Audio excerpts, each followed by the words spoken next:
All right, I think that's about enough torture. All right, let's see. Pre-flight checklist is good. I think we are ready to take off. Sight and sound recorded by your brain. What? We're live? Oh, shit. Hey, what's up, everybody? Welcome back to your Liberty Radio, the most listened to pirate radio enterprise on the interweb nets for the moment. We'll see how that shakes out in the next couple of years. Well, we'll see how the interweb nets shake out in the next couple of years, won't we? Thank you for joining us on this fine hump day night as we begin the first of what will hopefully be many more Wednesday night broadcasts to come. And you know, as I was trying to put this show together, a very interesting thing happened. And I figured I'd let you guys know about it up front because that allows me to do a little bit of extra work on the back end while I'm flapping my gums. But I'd spent a considerable amount of time putting a show together that I thought was going to be pretty good. It was various clips that I had collected over the course of a few days, but just hadn't gotten around to watching yet. And I thought, hey, why don't we just put them all together into like a show format? We'll watch them all together. We'll come up with some commentary. We'll have some laughs.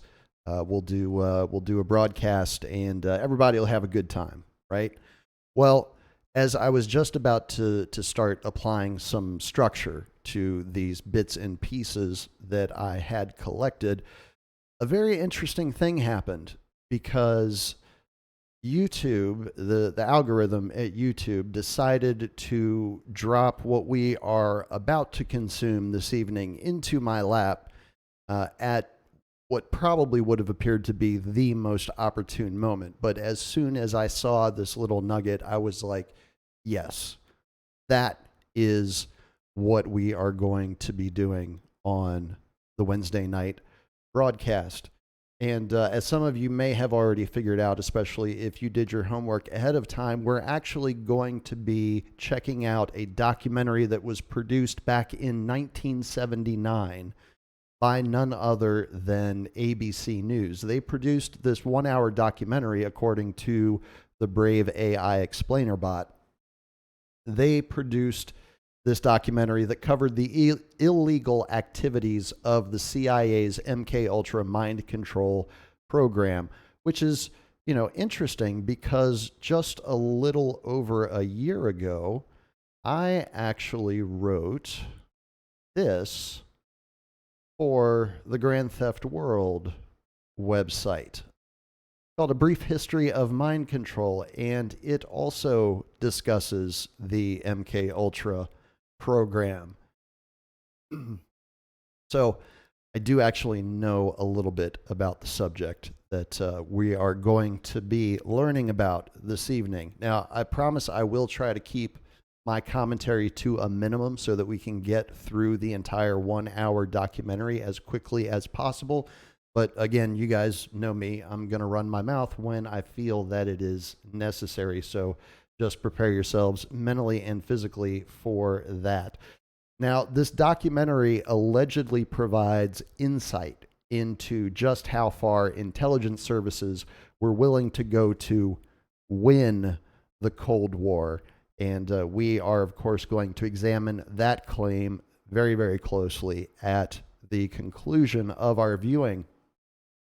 Now, I do want to take a moment and point out that I did watch ahead about 5 minutes when I first found the video, right? Because I wanted to make sure that it was actually something that was going to be good enough to share with everybody.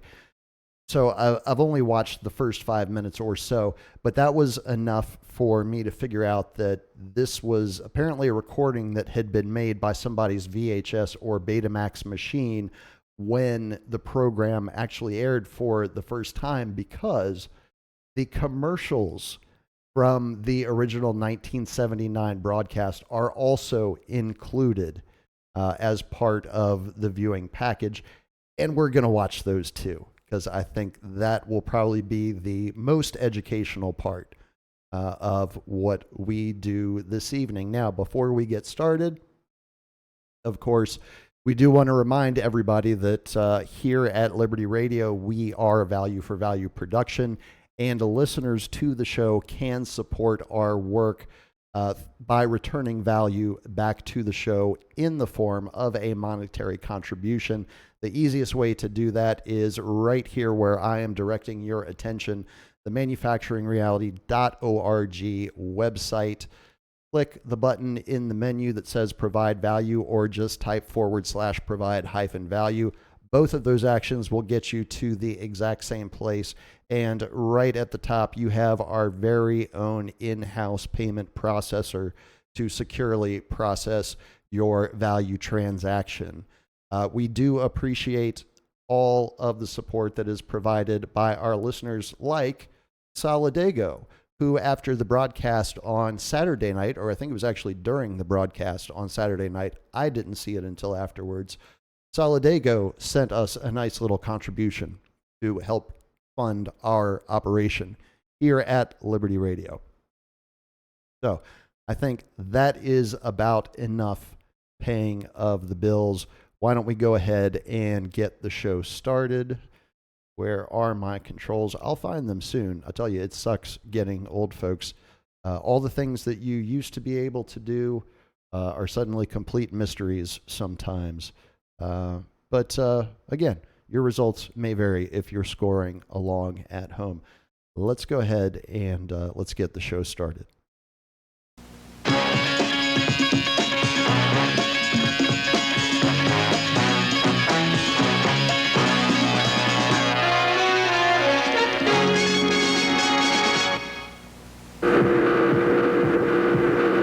This is the story of a 30-year search by U.S. intelligence agencies to perfect mind control. Some of those engaged in that search have agreed to talk about it for the first time. One said, "I think every last one of us felt sorry to attempt this kind of thing. We knew we were crossing the line." The search would be endless. From brothels, an agent says, we learned a lot about human nature in the bedroom, to the mystical rites of a magical mushroom ceremony performed by an Indian shaman, to a Spanish bull ring. The bull has had electrodes implanted in the brain and is controlled by a scientist. There would be victims.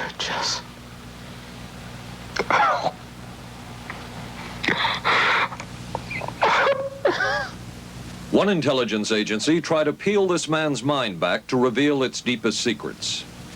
I've lived through it. This man worked on some of these programs. He would write of his work, "It was fun, fun, fun." This is the story of the search for mind control. ABC News Close-Up, Mission Mind Control. With ABC News correspondent Paul Altmaier. Flight 217, now boarding at gate. Mark? Anne, It's been ages. can I buy you? Allow me. 2 Michelob Lights. Michelob makes a light beer?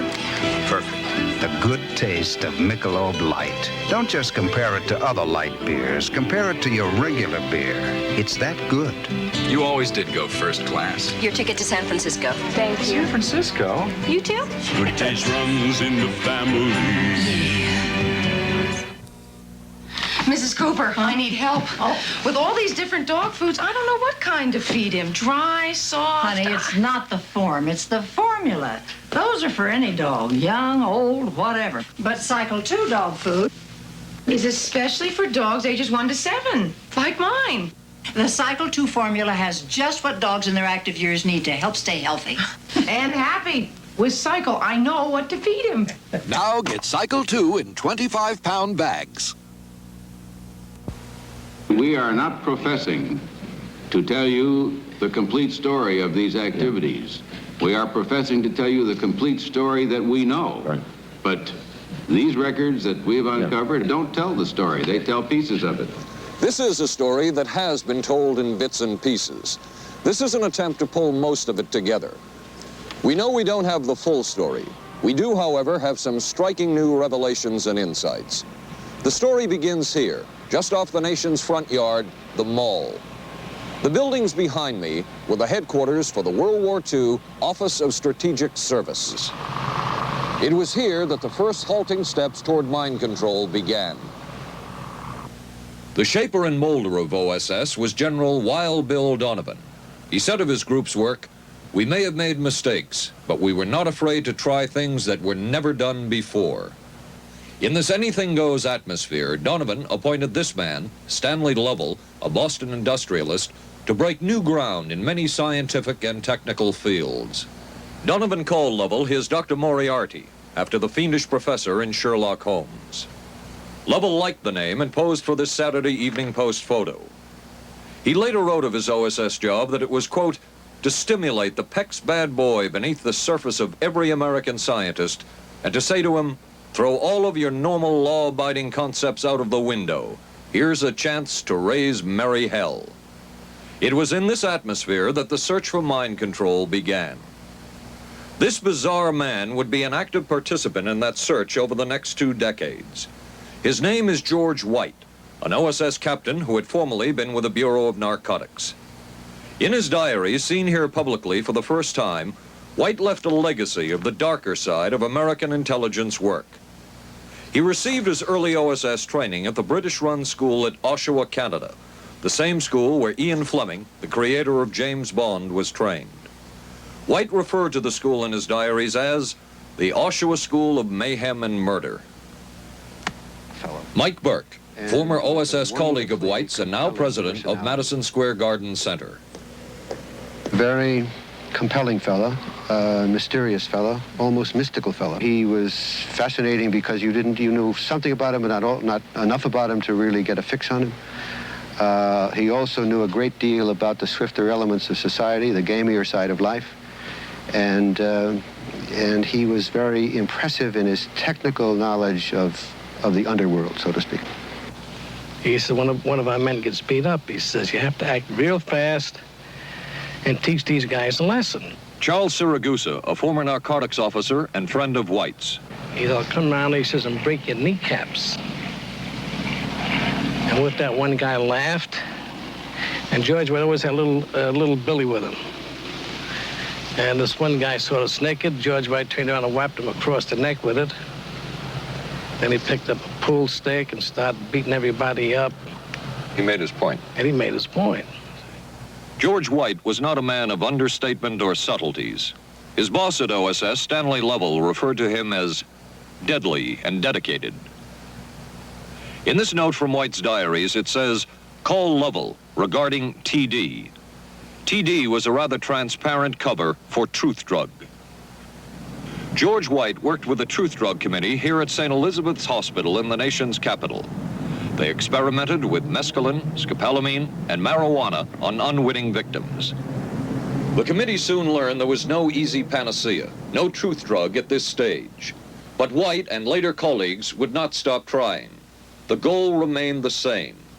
As this 1952 CIA memo says, the aim is controlling an individual to the point where he will do our bidding against his will, and even against such fundamental laws of nature as self-preservation.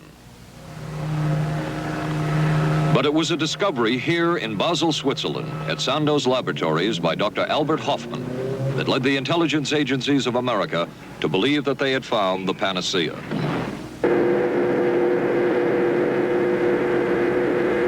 The discovery was lysergic acid diethylamide, LSD. The film that you see is considered by many experts to be the closest illustration of the effects of a hallucinogenic. It was one of the first times that anybody had run into a powerful drug that was different than anything else that they knew anything about. John Gittinger, recently retired chief psychologist for the CIA. This is the first time Gittinger has been interviewed publicly. We could disable a whole city by putting a very small amount on a water supply. After all of these years of us, those of us who are involved in looking for this secret drug, This was the only thing that began to look for the first time like it might be something like that.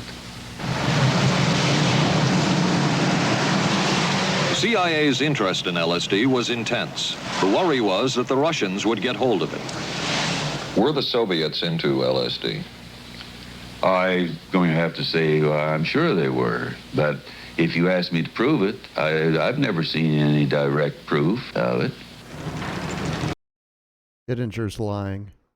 But at one point, intelligence information received from Switzerland said that Sandoz Laboratories was about to put 100 million doses of LSD on the open market. And it caused enough concern within the agency that the United States was prepared to buy the entire supply. However, a slight mistake had been made. If anyone's wondering how I knew that Gidinger was lying, in that the first half of that clip that we just saw of him, it's because you can see the corner of his mouth start to curl up slightly as he begins to tell the lie, and then maybe he even realizes that he's starting to do it. I doubt he does, because those sorts of things are subconscious cues that people are lying. But you can, if you go back, run it back yourself once the replay goes up and watch him, and you'll see the corner of his mouth starts to curl up ever so slightly as he begins to speak. But I'm digressing. Let's continue. The mistake is made public for the first time. I just found out on a new CIA document that there were no such large quantities of LSD on the market. John Marks has filed numerous Freedom of Information suits against the CIA and has unearthed much new material. He is the author of The Search for the Manchurian Candidate, a history of intelligence agency work with mind control. He is a consultant for this report. What happened is that there was a military attaché in Switzerland, an American officer, who got milligrams and kilograms mixed up. In other words, he made a mistake of thinking 1/1000th of a gram was the same as 1,000 grams, which is a mistake of 1,000,000 times. So when the CIA got the intelligence that there were 100 million doses on the market, in fact, there were 100 doses. The man who would oversee the CIA's research into drugs and most of the agency's behavior programs is this man, Dr. Sidney Gottlieb, a chemist. Dr. Gottlieb declined ABC News' request for an interview. In their never-ending search for the miracle weapon, CIA operatives searched here in the remote mountain areas of southern Mexico for what up to then had been considered a myth, magic mushrooms. They used this man, a part-time chemist for the CIA, to dupe this man, a vice president of a bank and an amateur mycologist or mushroom expert, to try to get to the magic mushrooms and turn them into a drug. But it would be the amateur, R. Gordon Wasson and his colleagues, who would win the race and develop the drug psilocybin from the magic mushrooms. We went into the Mazatec area, far from the highways, remote from Mexico City. There we found that rotten bagasse, as it's called, bagasso, covered with mushrooms. These mushrooms I didn't know, had never seen. They were the sacred mushrooms. Wasson would also discover and record the ancient mystical rites of the mushrooms from a local shaman or magical priestess, Maria Sabina. And we were seeing incredible sights. They would go slowly or they would go fast as I ordained. All your senses are rendered acute. We say that you see visions, you see hallucinations, but that doesn't begin to tell this story. The hallucinations are only part of it. You hear sounds, you smell things. The night was thrilling. Word of Wasson's discovery reached the CIA quickly. Dr. James Moore, a University of Delaware chemist, secretly served the CIA preparing deadly chemicals on short notice. Moore was instructed to get close to Wasson and accompany him on another trip to Mexico to get the magic mushrooms. Internal documents show the CIA felt a drug derived from the mushrooms could remain an agency secret. What in the world were they looking for with the magic mushrooms? I think the best answer to that is that they were looking for fundamental information on compounds that would be capable of causing changes in behavior, changes in mental attitude. Did you ever consider what would have happened if any of these substances were given?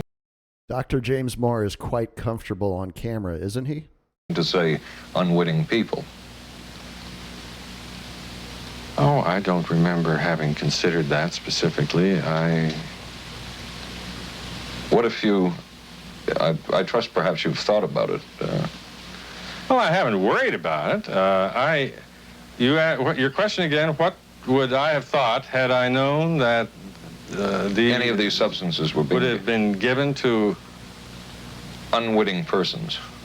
You mean a hostile agent of another government? No, I think that was probably one of the things I had in mind. I mean testing it out on an American citizen. I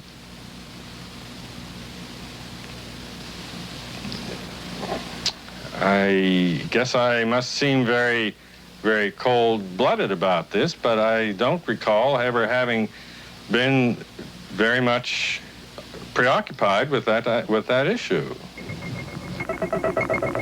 But many drugs were tested in this way.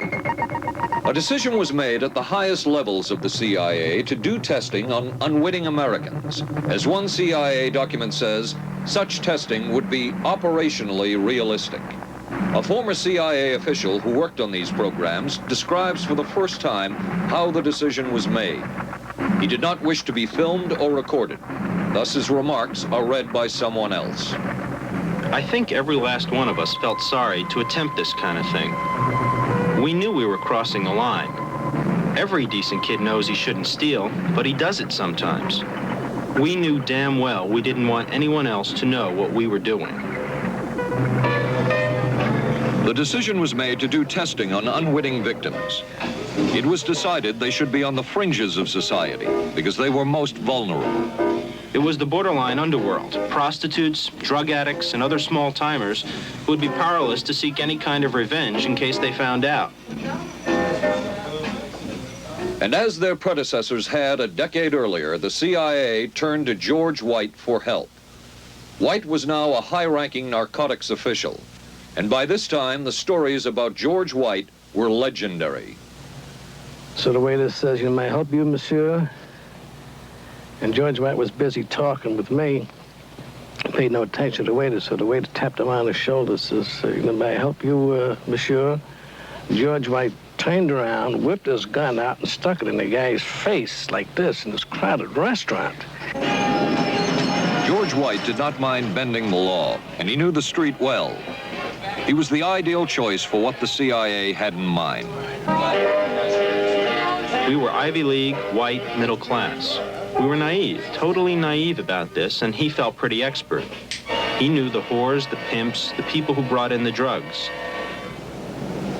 White set up so-called safe houses for the CIA in New York, here in Greenwich Village, and later in San Francisco, in this hotel, and in an apartment atop Telegraph Hill with a commanding view of San Francisco Bay. While the existence of these safe houses was disclosed last year, details of what took place within them has not been told. A former CIA official who worked in the safe houses reveals that they were used not only for drug testing, but to study sexual behavior and how it could be used to manipulate people. We did quite a study of prostitutes and their behavior. How do you take a woman who is willing to use her body to get money out of a guy to get him to talk about things which are much more important, like state secrets? We learned a lot about human nature in the bedroom. We started to pick up knowledge that could be used in operations.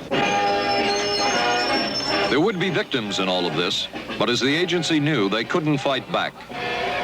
Some entries from George White's diaries. Clarice gets horrors. Janet, sky high. As one agency memo says, we have no answer to the moral question. The safe houses were not the only testing grounds. Millions of dollars would be spent on LSD research at universities throughout the country, and word would begin to spread on campus about this so-called mind-blowing drug. And suddenly, there was the counterculture of the 60s. I give the CIA a total credit for sponsoring and initiating the entire consciousness movement, counterculture events of the 1960s. Dr. Timothy Leary, the 1960s Johnny Appleseed of LSD. The CIA funded and supported and encouraged hundreds of young psychiatrists to experiment with this drug. The fallout from that was that the young psychologists began taking it themselves, discovering that it was an intelligence-enhancing, consciousness-raising experience. I know that some of the studies in which the CIA had supported used as subjects people who later became strong proselytizers of LSD. So, in that sense, yes, I think it did sustain the perpetuation of the use of the drug. And it's rather ironic, isn't it? The counter case that I would make in relationship to that is to remember that the people who were doing the research were people who would be doing the research regardless of who was the sponsor. I don't think anybody working in that time in the remotest ever thought that it would blow up into the kind of thing that it did.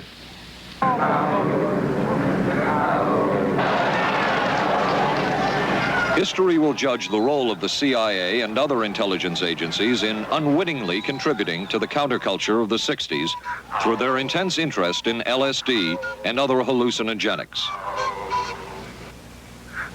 But for the moment at least, the argument can be made that the CIA helped usher in the age of Aquarius.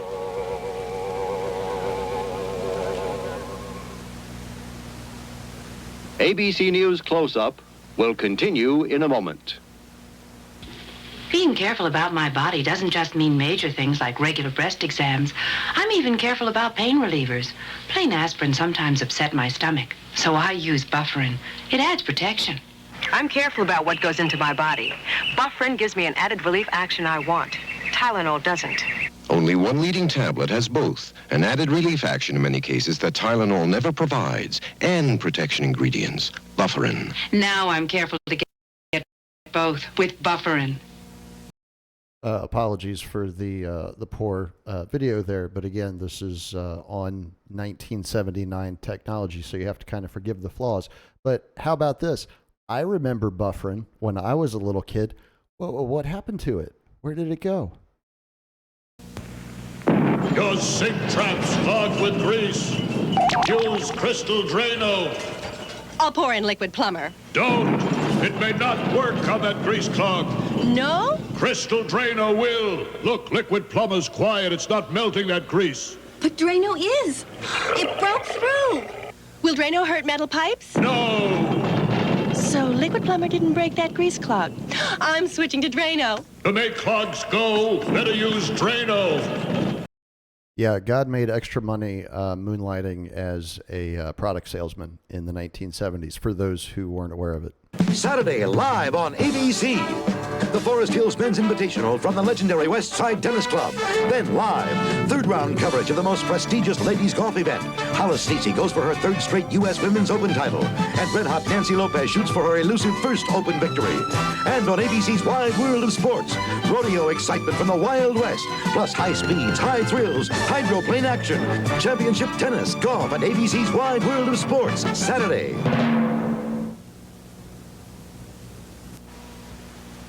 Wednesday on 8 is Enough. We got the buggy fever. The Bradford girls go disco crazy. Hey, hiya, hun.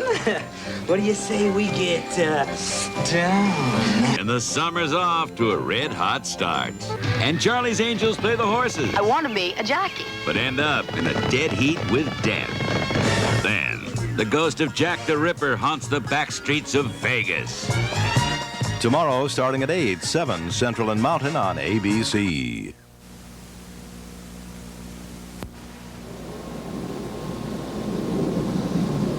Covering a span of history such as we are in this report, one can get sidetracked by the so-called glamour and mystery of espionage work or by the exotic qualities of some drugs. But what you can't lose sight of is what all of this would mean in terms of individual human beings. There would be deaths, there would be long-lasting and harmful effects. The best-known case is that of this man, Frank Olson, a chemist employed by the Army Chemical Corps, who in 1953 was slipped LSD unknowingly at a meeting with CIA officials. Shortly after that, Olson went into severe depression. He ended his life at this New York hotel by diving through a shaded closed window in his 10th floor room. Frank Olson was the first known fatality in the CIA's LSD program. Olson left behind a widow, Alice, and 3 children, but it would be years before they learned the real story of his death. Shortly after his suicide, Alice Olson was visited by Dr. Sidney Gottlieb, the man who had administered the drug, and by Robert Lashbrook, his deputy, who was the last person with Frank Olson the night of his death. It was probably to check me out and see whether I was handling myself and handling the situation, whether I was hysterical. And I'm sure they left the house feeling ever so much better because I had been gracious and hospitable to them, so that I must have played right into their hand and made them feel fine. 23 years later, how did you feel about that meeting? My anger was unbelievable at how I had been duped for this length of time, and the anguish which was unnecessary. Anyone who knew during all of those years never told Alice Olson the real story of her husband's death. She would discover it by accident more than 2 decades later. In essence, it was a 22-year-long cover-up. Lyman Kirkpatrick was Inspector General of the CIA at the time of Frank Olson's death. But had not the Olson case occurred within the secret confines of the CIA, would not this case have been a prosecutable case? Perhaps manslaughter? I would think definitely prosecutable, and certainly from the point of view of of Mr. Olson, why it should probably have been actionable. Frank Olson's suicide slowed down the CIA's testing of LSD and other drugs, but only momentarily. The CIA was not the only government agency interested in the possibilities LSD and other drugs presented for mind control. The Army Chemical Corps first started working with the CIA and then branched off on its own. It too tested drugs on unwitting victims, and a death would result. The case of this man, Harold Blower, a tennis pro, seen here with his daughter Elizabeth, is well known. In 1953, Blower was a private patient at the New York State Psychiatric Institute. He was given 5 injections of a mescaline derivative that was being tested secretly for the Army Chemical Corps. With the 5th injection, Harold Blower died. As with the Olson case, a 22-year cover-up followed, until finally the Army admitted the real details of Blower's death. Since the initial news stories of Harold Blower's death, close to 5,000 documents, previously classified, have been released by the Army and obtained by ABC News. They provide valuable insight into Army activities at the time of Blower's death and where the Army went from there with their own drug testing program. From a previously classified deposition of Dr. James Cattell, who administered the mescaline derivative, on the purpose of the drug testing, to produce symptoms similar to those that you see in schizophrenia, on how much the patient knew about all this. We didn't delineate all the possibilities of what might happen because then you contaminate your experiment. Cattell then relates that he never even knew what drug he had given Harold Blower because of the secrecy of the Army experiments. We didn't know whether it was dog piss. This was secret. This was a secret. We weren't in on it. We asked Blower's daughter Elizabeth for her reaction. What? How can anybody react to that? I mean, that is so far from what you'd expect from a human being, never mind a doctor, never mind a professional specialist who's supposed to care about people's minds. It's unbelievable. A suit filed by Elizabeth Barrett against the Army Chemical Corps is now pending in federal court. Other Army experiments continued on mental patients around the country. Work done at the Tulane Medical Center in New Orleans involved several drugs, hallucinogenics, and electrodes implanted in the brain. The chief researcher was Dr. Russell Monroe, now head of the psychiatry department at the University of Maryland. These are various progress reports written by Dr. Monroe and recently obtained by ABC News. From one of the progress reports, A report of a woman who had electrodes implanted in the brain and was then given LSD and other drugs. She became agitated, cried, lapsed into a trance-like state.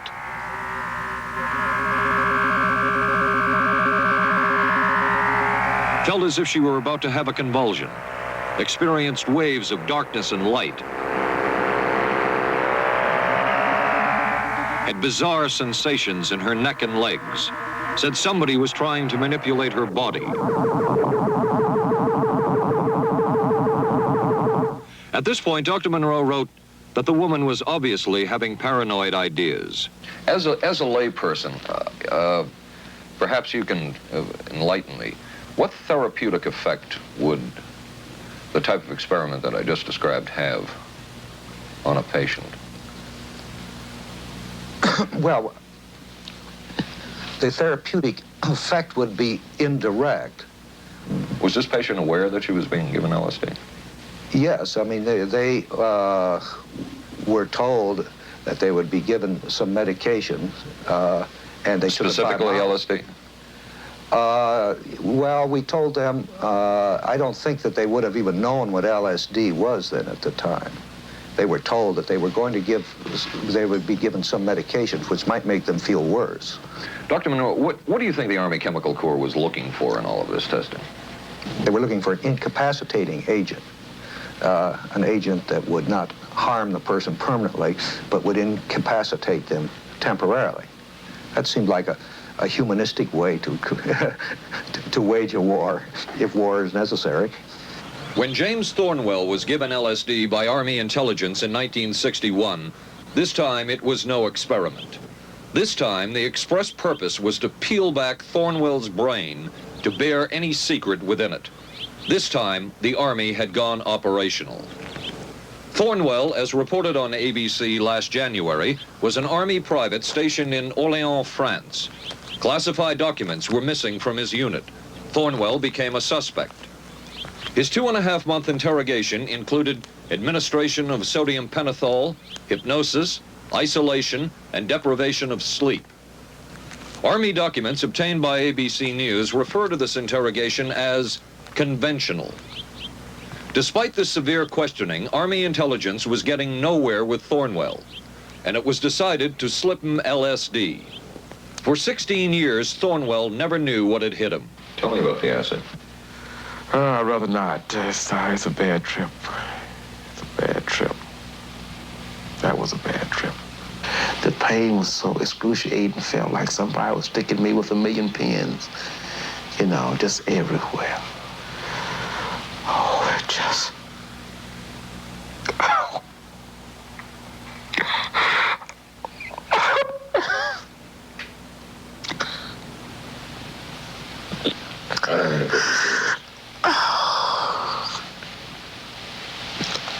You want to stop for me?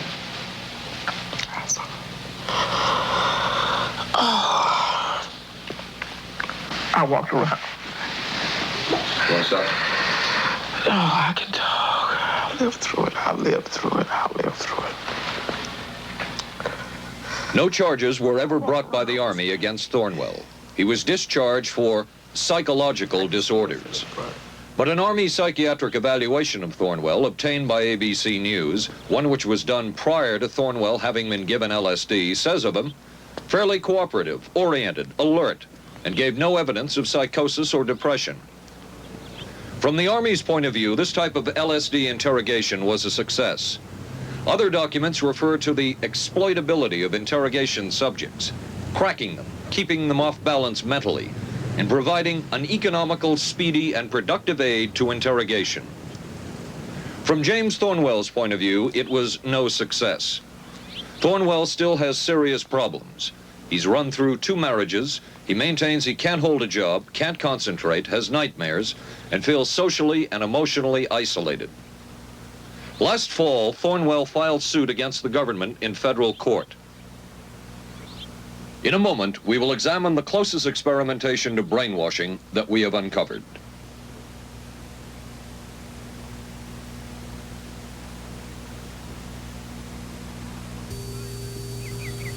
Oh, for crying out loud.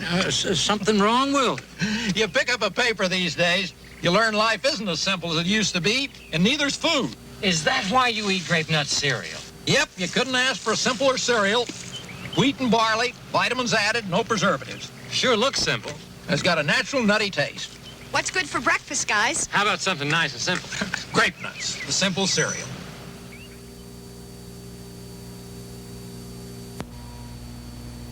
Maxwell House's coffee you can count on. Maxwell House, good to the last drop. Maxwell House is good every time. Maxwell House is good coffee. Good to the last drop. Maxwell House. Maxwell House, coffee you can count on. Always smells good, always tastes good, always good to the last drop. Maxwell House is good news. Good to the last drop. Maxwell House. ABC News Close-Up will continue in a moment. Did that dude just flip off Special that baby? baseball. The Yankees take on the Angels Friday night on ABC. This is a heavy-duty stick-up, and this is a good place for it. New heavy-duty stick-ups from Airwick for small places with big odors. This is David Shoemaker in the news at this hour. District police have charged a young Northeast woman with the weekend kidnapping of that day-old baby. Sources say the woman was pregnant and afraid she'd lost her own child in the accident, and that's what motivated the kidnapping. 'Twas the night before Skylab, and we'll have the latest on its fate and ours. Testimony before Congress today on battered wives. Some of the victims are battered wives. A rock and roll star put on probation for income tax evasion. The condition is he must put on 1,000 hours of concerts for charities. And we'll be talking with a local teenager who won a gold medal at the Pan Am Games. Join us at 11. Reach for the sun. Hello, sunshine. Reach for the sun. Hello, sunshine. Hello, Mountain Dew. Nothing else tastes or feels quite like Mountain Dew, or goes down as smooth like a soft breeze on a lazy afternoon. Reach for the sun. Reach for Mountain Dew.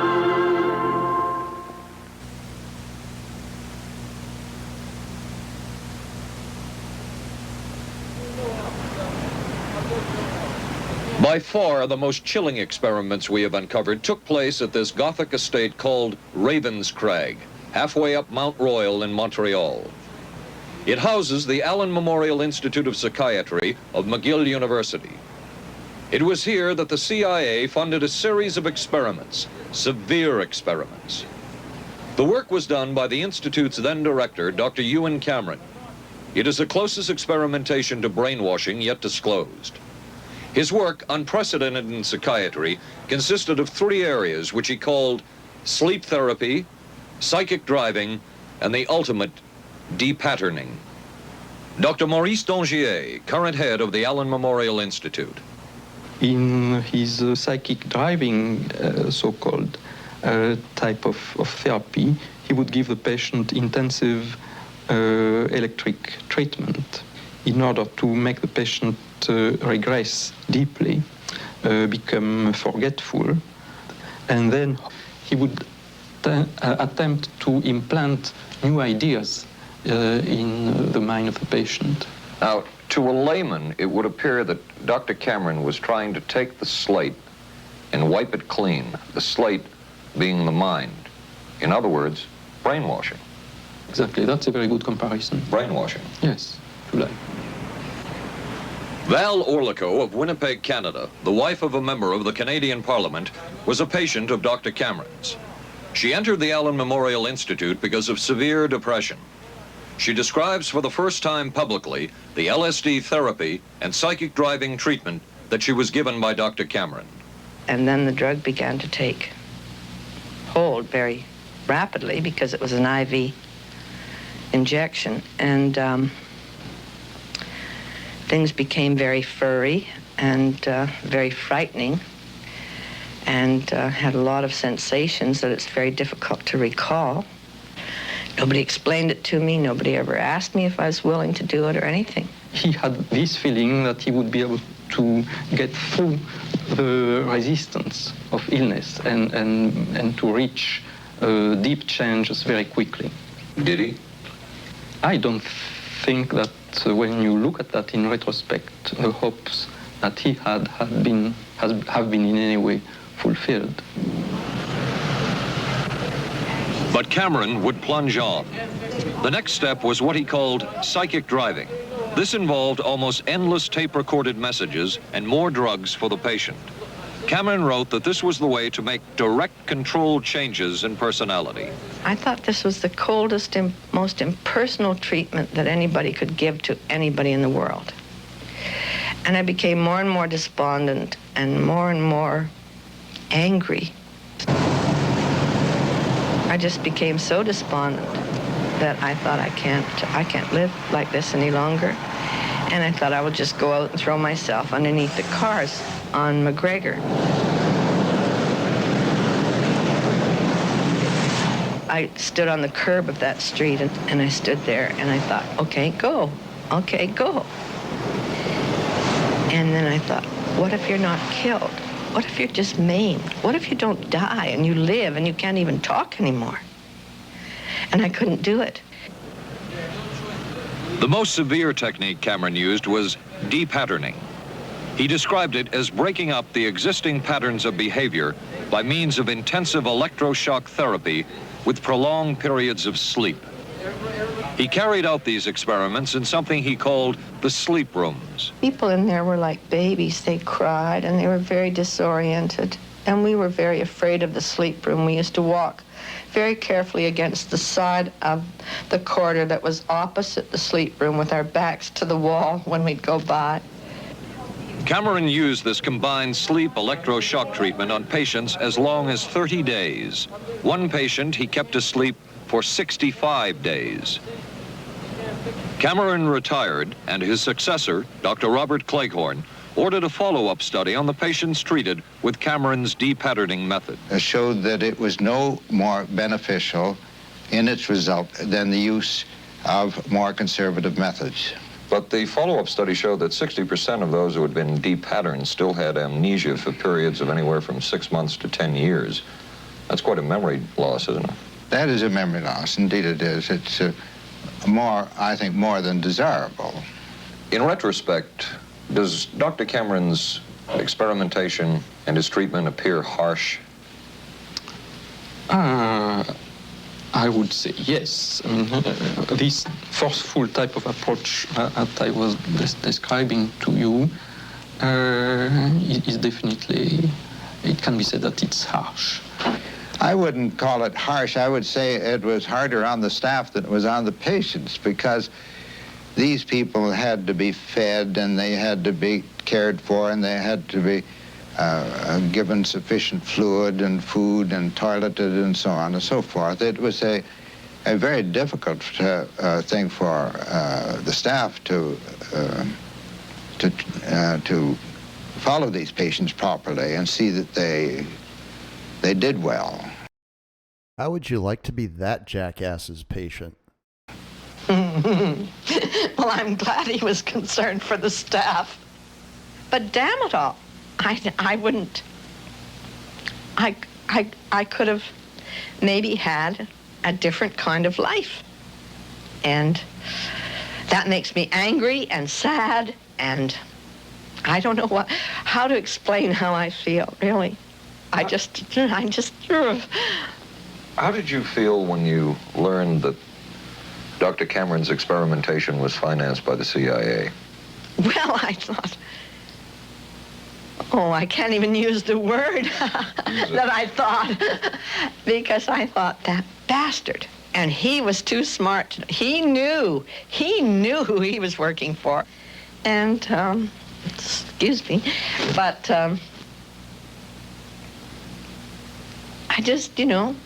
I just can't, sometimes I can't believe it, and yet I know it's true. If you had the opportunity to say something to the people at the Central Intelligence Agency who financed this study, what would you say? I realize the CIA is a very important organization and they have a very important job to do, but God, it surely doesn't have to be done on people who are totally incapable of knowing what's happening or having any defense against it. And I can't imagine the mentality of people who would do this. I just can't. As for Dr. Cameron, he died in 1966 while mountain climbing. A colleague wrote of Cameron, "For him, the ends justified the means. And when one is dealing with the waste of human potential, it is easy to adopt this stance." Dr. Cameron seemed ideally suited for what the CIA had in mind.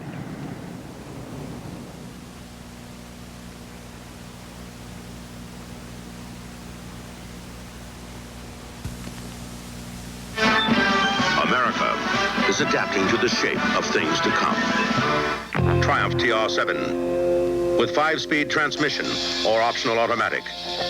Wide steel belted radials, front disc brakes, front end spoiler, rack and pinion steering. Triumph TR7. No other sports car looks like it. No other sports car drives like it. Triumph TR7. The shape.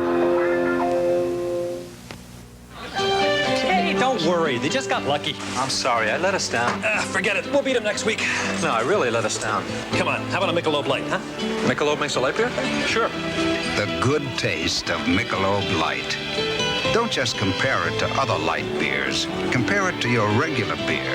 It's that good. This Michelob Light is great.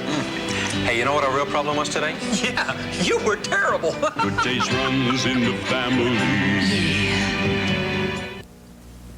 The many roles I play call for many hairstyles. So I use hot curlers, blow dryers, things that can be brutal to hair. I switched from one conditioner to another looking for help.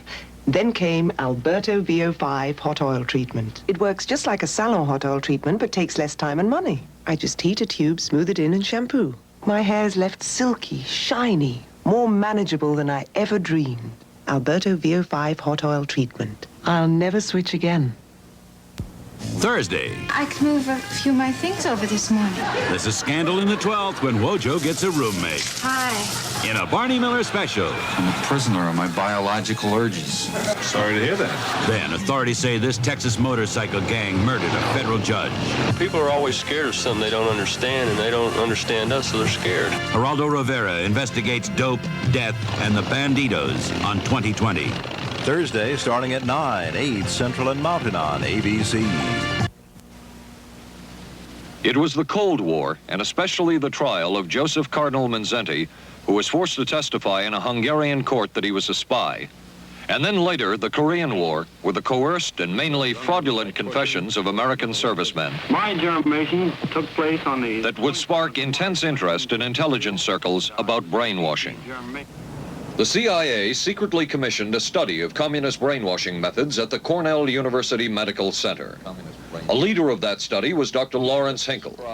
He explains first the Russian method of controlling and breaking a person. Absolutely isolated from everyone else, with one man whose job it is to get you to write the extent to which you are a criminal.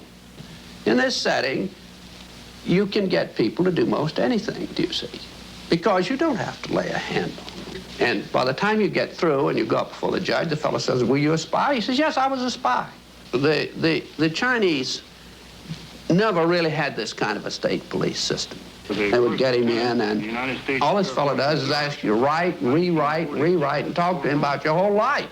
Graduated from pilot training in 1949. While the purpose of the study was to find out about communist brainwashing techniques, CIA documents show that the agency was interested in developing mind control methods of its own to precondition and control Chinese living in this country to be sent back to their homeland as CIA agents. What do you think they were looking for? Well, I think they weren't looking for agents or anything like that. Yet the agency's perception of the work you were doing, in CIA documents we have examined, it says that the project that was being done here, they intended to use everything learned about the new agents to induce them to, quote, to perform acts of a complex, purposeful nature. Yeah, but that was never done. The effects of which may be out of keeping with the individual's previous behavior. That sort of thing was never done. Those people were not, that was, when they first came here, the first people they sent up to see us, you see, were operational type people from the CIA with some rather wild ideas. Okay, this is their perception of it, if I could just continue. No, it wasn't their perception of it either. No, it wasn't dangerous to his being, contrary to any previous consciously expressed intentions and interests, contrary to the good of the individual, and subversive to the goals for which he is consciously working. I understand all this talk. But the situation was, you see, those things were never done because of wise people on both sides. We're not able to do this nor interested in it. They were, though. Some of the low-level people were, but the high-level people were not, to tell you the truth. But documents clearly show that the CIA was attempting to develop agents over whom they had as much control as possible. Agents who would perform tasks contrary to their own good. Normally conditioned American who's been trained to kill and then to have no memory of having killed.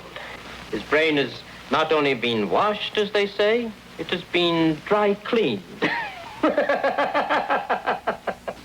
Is a Manchurian candidate, controlled by others to do things against his will, possible? It was a remarkable film because, as far as I'm concerned, it made something totally impossible seem absolutely credible. I would say the answer is yes, but there are many qualifications to that. Dr. Milton Klein, a psychologist, a clinical and experimental hypnotist, and unpaid consultant to the CIA. The qualifications would be the subject selected to produce the kind of behavior that you wish, the amount of time, the procedures that are utilized, and the motivations of the people who are designing, executing, and administering the procedures. You're asking whether an individual can be, under hypnosis, influenced, coerced, persuaded, shaped to perform an antisocial act, or a destructive act, or an act of violence. My answer would be yes. Captain Marco, will you be good enough to lend Raymond your pistol, please? Yes, ma'am.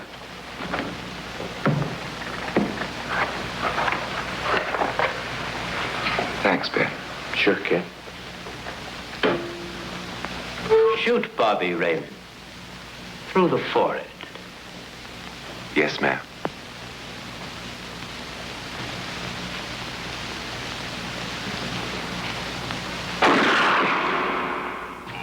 How valuable a tool can hypnosis be in the intelligence field?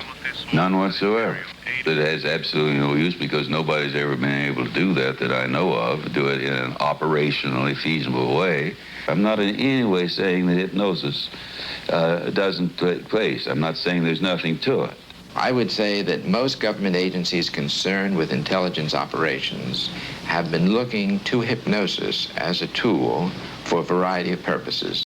That is correct. And that was another lie from Dr. Gittinger. And it's not because, I don't know that it's a lie because he was giving me any sort of physical cue. I know that it's a lie because Dr. George Estabrooks, who was also working on the MK Ultra program in the same subgroup as what they're talking about right now, said that it was absolutely possible to do what they are talking about.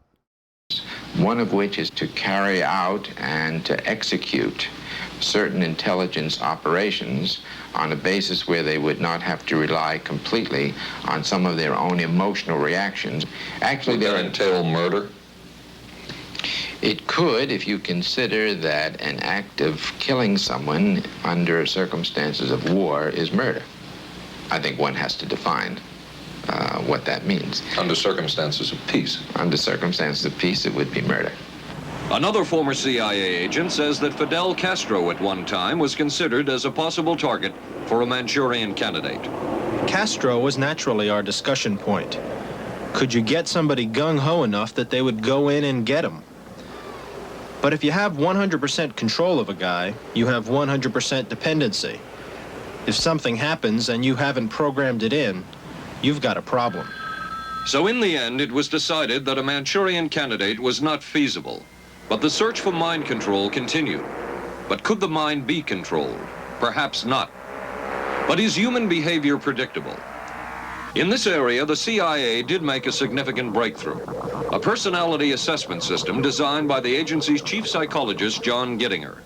It comes close to being able to predict how humans will behave. It's really a descriptive system, an attempt to try to describe personality in a relatively systematic way so that hopefully you can get some kind of an idea to predict what the behavior between different kinds of individuals. Gittinger's system had many uses in intelligence work. One was to draw personality portraits of world leaders. Using Gittinger's system, the agency concluded the Shah of Iran is a brilliant but dangerous megalomaniac whose basic problems resulted from an overbearing father. And there were other applications. Your assessment staff played a key role in helping other governments pick their police intelligence agencies, including, we've learned, the Korean CIA, Uruguayan National Police. Can you tell us about this? No. Author John Marks. The former #2 CIA man in Uruguay told me how in 1966, John Gittinger and an assistant traveled down to Uruguay and gave the tests in order to select members of the Uruguayan intelligence service. A psychologist who used to work for the CIA told me in 1961 he personally traveled to South Korea as part of an American CIA effort to set up the Korean CIA and to give the personality tests to candidates for the Korean CIA to choose the best man for their secret police. But one of the basic functions of Gittinger's system was finding the vulnerabilities of an agent, a double agent, or a potential agent. In its applicability to intelligence work, isn't the PAS system looking for a person's soft spot?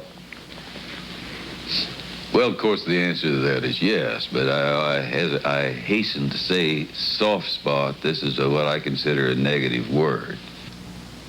Of the hundreds of behavioral projects undertaken by the CIA, Gittinger's appears to have been one of the more successful and more conventional. Other experiments were not as conventional. Neurophysicist Dr. Jose Delgado was financed by the Office of Naval Research. In this experiment, the bull is sedated. Electrodes are implanted in its brain. Delgado transmits an electronic impulse to the center of the bull's brain. Delgado has remote control of the animal. Recently released CIA documents refer to the feasibility of remote control of animals, and that special investigations will be conducted toward the application of selected elements of these techniques to man. Other areas were examined through the 60s and 70s. Brain surgery, psychosurgery, creation of amnesia, parapsychology, manipulation of genes. Even though past and present CIA officials have indicated this kind of work ended in 1963. All truth, nothing but... And one of those who took part in these programs. Thank you, sir. In 1977, the Senate subcommittee heard testimony from many of them, but the testimony was not that revealing. According to one of them, they agreed amongst themselves to keep the inquiry within bounds that would satisfy the committee. Former narcotics officer Charles Siragusa says that he was asked to limit his testimony by the man he reported to at the CIA. He wanted me not to say anything. To perjure yourself. That's right. Well, either that, I'd have to perjure myself or take the Fifth Amendment. And I'm not about to take the Fifth Amendment for anybody. Okay. Former CIA chemist Robert Lashbrook testified he had no first-hand knowledge of the agency-run safe houses when, in fact, he supervised one of them. There was very little. And according to George White's diaries, was at a safe house when White conducted what he called an LSD surprise experiment. Dr. Sidney Gottlieb, whom we recently filmed near his California home, oversaw many of the CIA behavioral programs. He retired in 1973 and destroyed the records of this work. In sort of a valedictory letter, Dr. Gottlieb wrote that he and his colleagues had been able to maintain contact with the leading edge of developments in the field of biological and chemical control of human behavior. Dr. Gottlieb also testified before the Senate subcommittee, but from an anteroom where he could not be filmed because of what his lawyer termed health and cardiac problems. Dr. Gottlieb declined ABC News' request for an interview. And what of George White, the man who helped the agency in so many of its programs? He would retire here to Stinson Beach, California. And shortly before his death, he wrote to his boss at the CIA, Dr. Sidney Gottlieb, and summed up his career by saying, "It was fun, fun, fun. Where else could a red-blooded American boy lie, kill, and cheat, steal, deceive, rape, and pillage with the sanction and blessing of the All-Highest? Has mind control been achieved? From all of the available evidence, it appears doubtful. The human will has prevailed up to this point. But as we have seen, work is continuing in this field, work that we still don't know very much about. How deeply are the Russians and other dictatorships into all of this? We really can't say, and the CIA is reluctant to give out information about it. But the basic question remains, what place does all of this have within a democracy? One final point should be made. As one of the persons who worked on these programs told us, we are very capable, conscientious, and very dedicated scientists working for our country. Their work speaks for itself.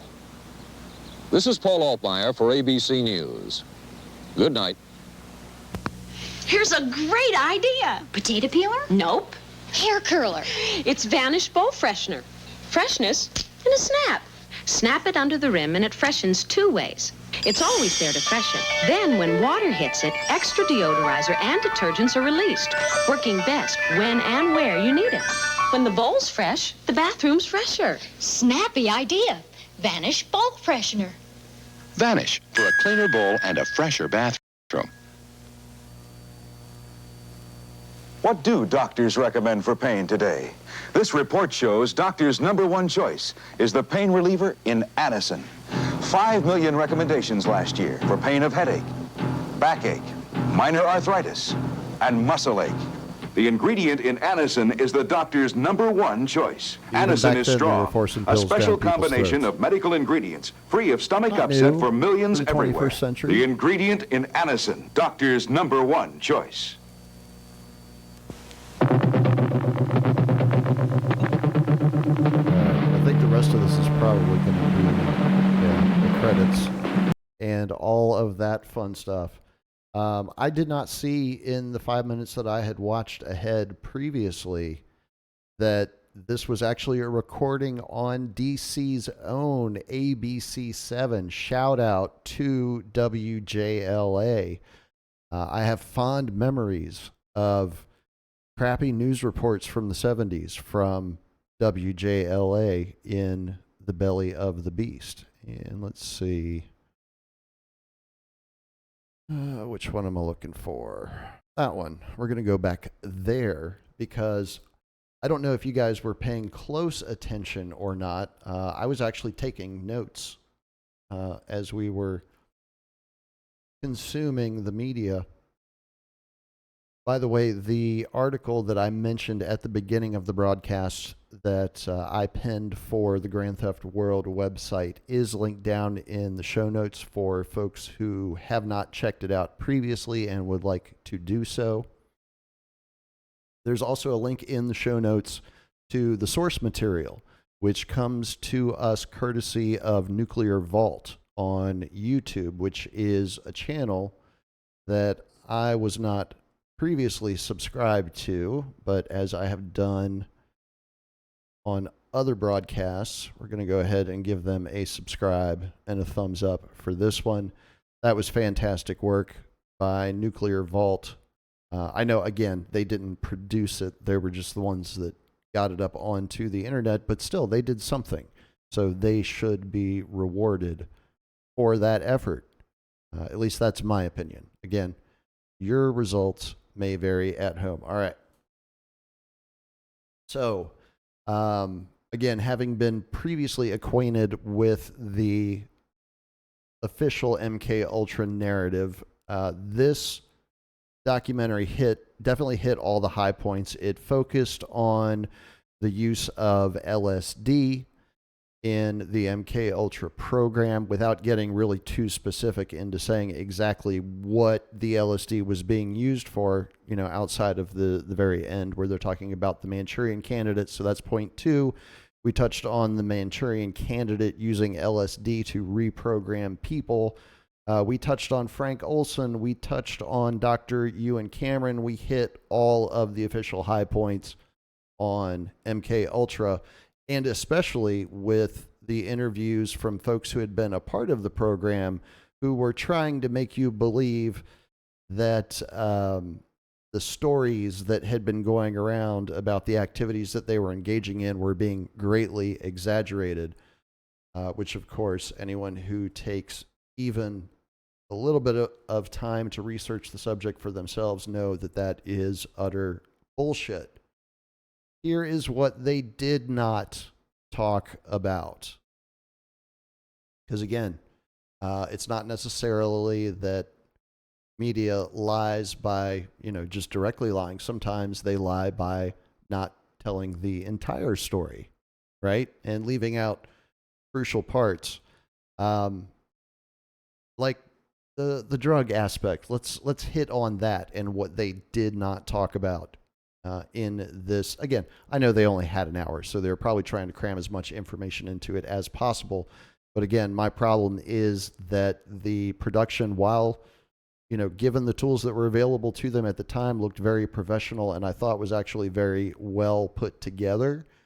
It really didn't present any new information that couldn't be found in the church committee report. So let's hit on the drugs first of all. It was not just LSD that was used in the various MK Ultra projects. We also have drugs that came to us from the research that was done in the MK Ultra programs that is still being used to this very day. One of the popular sedatives, I think it was referred to at the time, which would have been in the 50s and the 60s, was known as Valium. That was also employed in the MK Ultra experimentations, as well as other opiate derivatives that eventually came into widespread use in allopathic medicine, things like Percocet, things like hydrocodone. They were already experimenting with opiates and different uses that they could potentially have in medicine. CIA was experimenting with it too.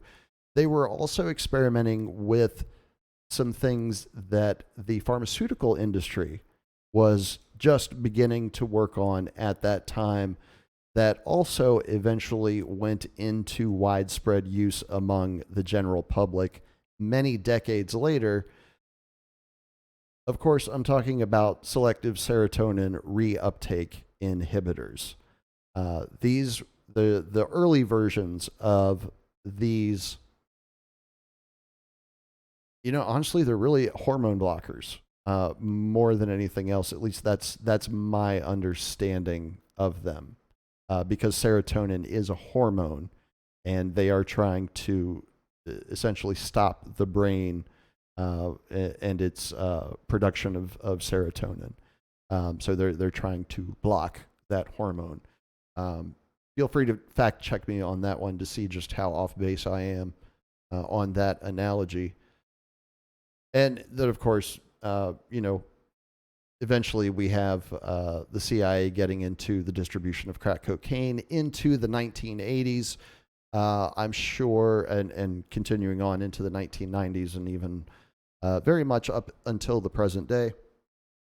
I'm sure none of that had anything to do with MK Ultra at all. I don't know why you would even try to draw that correlation at all. Let me see. Also another thing that I've seen many exposés, I guess we'll call them, on MK Ultra do, that this documentary did as well. They focused very, very heavily on the LSD experiments and didn't bother to tell you really at any point during the documentary that there was in excess of 120 different sub-projects that all fell under the MK Ultra umbrella, and they were all trying to accomplish slightly different goals from one another. And yes, LSD was used in a lot of those different sub-projects, but it wasn't always just about trying to wipe a person's memory or implant memories or program them to kill against their will. I mean, they had all sorts of stuff that they were trying to figure out. And kind of in the process of doing those experiments, one of the things that I found out in the course of doing the research for my article for the Grand Theft World website was they discovered very early on that you do not need drugs to program another human being. It can be done simply through hypnotic suggestion. And at a certain point, they were like, well, all right, we already know that we can do this. Let's see how the drugs might help facilitate this, or what other things they might be able to accomplish in conjunction with this. So they're looking at, trying to do like 5 different things in the process of one programming.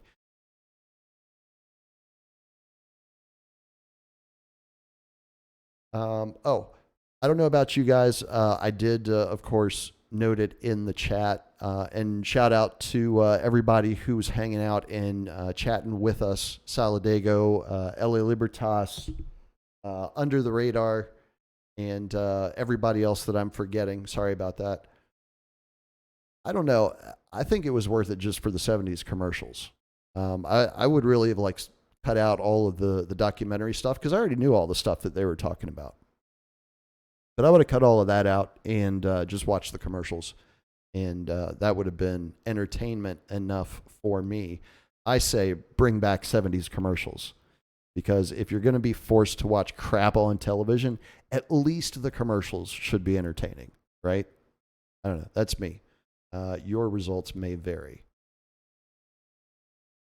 I am going to take a wild guess and say that when this documentary aired in 1979, it was during the 10 o'clock hour, because it's very clearly something that was produced for prime time. And it was probably on, I'm going to say like a Tuesday or Wednesday, potentially even a Saturday. This might have aired on a Saturday because, again, back in 1979, a lot of the information around MK Ultra was not widely known unless you were particularly interested in that subject and you had been following the church committee hearings as well as the hearings in the Senate in 1977, including some of the victims of the MK Ultra program, which was shut down by then or whatever. If you weren't a buff on that subject as it was happening and doing your best to stay on top of it, you probably weren't hearing a whole lot about it because, again, it was the federal government being caught doing something that was illegal and that they knew was illegal, and they really didn't want word of that getting out because, again, just like today, people would have wanted to hold them accountable. So they would have been doing everything they possibly could to make sure that as few people saw it as possible. But the basis for my guess of this airing in the 10 o'clock hour was the station ID. Did you notice that right about the middle of the program? It was a check-in from the newsroom about what they were going to be covering on the 11 o'clock news coming up. And I'm trying to remember. I don't remember if the guy said at 11 o'clock or not. If we go back and replay it, we might find out that he did. But it is just, again, going through the commercials, I think I was making a note at the time or something. I was distracted one way or another. But I was like, oh, that's a station break. That means the news is coming up next. Because typically, especially back in the 70s, the networks would use a program like this typically to lead into the news at the top of the hour at 11 o'clock. All right. I think that about covers all of my notes. Yeah, really the only other one that I've got is, again, there were some highly entertaining interviews that were included in this documentary. Again, it was well worth my time. I hope it was well worth yours as well. But one of the things that was very clear to me is in 44 years, bureaucrats have not gotten any more comfortable in front of the camera today than they were back then. Again, it looked like Dr. James Moore was about to shit himself on national television, didn't it? That was some good bang for your buck right there. Oh, and isn't it interesting that Dr. George White and Ian Fleming both went to the same school? Wonder if we've ever seen anything like that happening before with like Anglo-American types. I don't know. If you know something about that, let me know down in the comments on this one. And yeah, that pretty much covers all of my notes as it occurred to me as I was watching. Most of the information that was covered in the documentary I have encountered before, so I really don't have any reason to question much of it. My only questions come from some of the testimony that was given in, well, I guess we shouldn't call it testimony because they weren't really under oath, right? Not like we can put them in prison for this shit or anything. But yeah, some of the answers to the interview questions seemed less than genuine to me. Again, your results on that may vary if you are scoring at home, and I hope you are scoring at home. And if this is the first time that you are encountering this information, hopefully this encourages you to explore this topic a little bit further on your own and uncover some more details that you might not be aware of at the present moment. I can tell you from my research that MK Ultra was very extensive, even in its infancy years. If you can consider like we'll call it 1952 to about 1963, the infancy years for MK Ultra, it was incredibly well funded. It was highly managed and micromanaged in many instances. And yeah, CIA claims that the program was shut down in 1972, 1973. Most of the records were destroyed at that time, conveniently, before they would be called in front of Congress to answer for their actions. And that the CIA has never done anything like this since. That was the testimony that was given back in 1975. So, I mean, what do you guys think? Did MK Ultra end in 1973, or were those first 20 years just proof of concept? And once they got all of the wrinkles ironed out, they decided to put it into mass production. That's my opinion as far as what happened with the official story on MK Ultra. I can't prove it. I have no way to prove it yet, but I keep looking for answers on that particular question because this is the type of thing that interests me. I like to understand how people tick. I like to know why they do the things that they do, and I like to understand why they make the choices that they make. That's why I look into all sorts of morbid crap like this. Maybe you enjoy it too. If you do, I would recommend joining us again on a future episode as we look into some more twisted shit, because, you know, that's just what we do here on Liberty Radio. But I'm going to let you guys get back to your regularly scheduled lives. Hopefully everybody was able to learn at least one thing new tonight. And if you didn't, I'm sorry. And you can request a refund at the box office if you so choose. Yes, because I did not charge admission. So awesome. That works. We will be back here Saturday night, or Saturday night, I should say. 10 o'clock Eastern, 7 o'clock Pacific for your Saturday night freak out dance party. And I'll tell you, I've been doing some preliminary work on what is going into the vault this week, and I think it is going to be a very, very interesting playlist in 3 days from now. So I invite everyone to join us. Again, I'm going to turn you loose into the world. Anything you need down in the show notes, link-wise, look it up, check it out. We'll get back together again soon, and until that time, take care of yourselves and take care of each other.